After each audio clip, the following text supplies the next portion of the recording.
Okay, so this is a beginner's guide to building a team in the Philippines. If you haven't done it before, you've never hired somebody in the Philippines, whether it's a virtual assistant or any other position for that matter. So this is what I would say. If you're new to it, completely brand spanking new, I would say the first thing is understanding the cultural difference. So in the Philippines, it's very Americanized. Don't get me wrong. It's Americanized because of the history. It was an American territory, colony, whatever name you want to call it, between 1898 and 1946. That means there's a lot of American influence. There's a lot of Dunkin' Donuts, for example, McDonald's, of course, and things like that. Cinemas are in English. English is the joint official language. But one of the things culturally that's a little different to Western culture, let's call it like that. Generally in the Philippines, it's less confrontational. People like to be, they value personal relationships, teamwork, communication is very important. And a lot of the times you're not going to get the big confrontational characters that you might get, occasionally in America, Australia, or the UK or somewhere like that. The second thing is finding the right talent. A lot of options in the Philippines. There's 100 million people in the country, plus 100 million, should I say. There's a lot of talent. There's a lot of educated people. A lot of people doing university and skilled and upskilling and all that type of thing. So you've got a lot of options. You've also got a lot of options of where you hire your staff. Do you set up a corporation and handle all the compliance and the legalities and have offices and that here? Or do you go through an outsourcing provider, something like the enterprise solution would be a good example, or a BPO company? Or do you go through an outsourcing marketplace like virtualstaff.ph? Do you go handle everything and do it all direct, hire direct, post jobs, contact the talent, and that type of thing?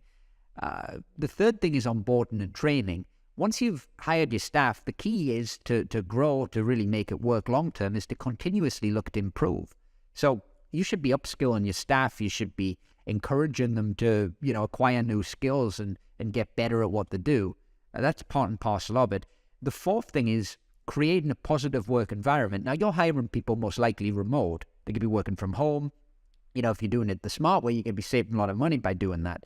But communication's still key. Just because you're not all in one office in your home country, don't forget the importance of two things: communication and positive work environment.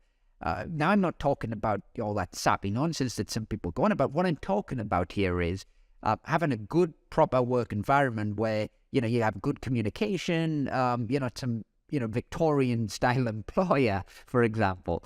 The fifth one, compliance with Philippines laws and regulations. This depends. So if you're wanting to set up offices and that to your physical presence, you're going to need to comply with barangay permits, mayor's permits. You're going to have to register with the SEC. You're going to have to register with local tax authorities, do Social Security, PIGI, all of those things. The other option, of course, for that would be, and sorry, I've got something in my eye. Must be the enthusiasm of doing this video. Anyway, so the other option you've got, you could go through an outsourcing provider. They'll handle it all for you. Or if you're, in the US, the UK, Australia, and you're hiring people remotely, then legally speaking, they're contractors and they would handle their own taxes and things like that in the Philippines. You would have nothing to do with that. So there's no risk for you there. But if you wanted the extra protections, legal protections, then you would have to hire the staff through either your own entity in the Philippines and handle all the compliance, or go through an outsourcing provider who would handle everything for you.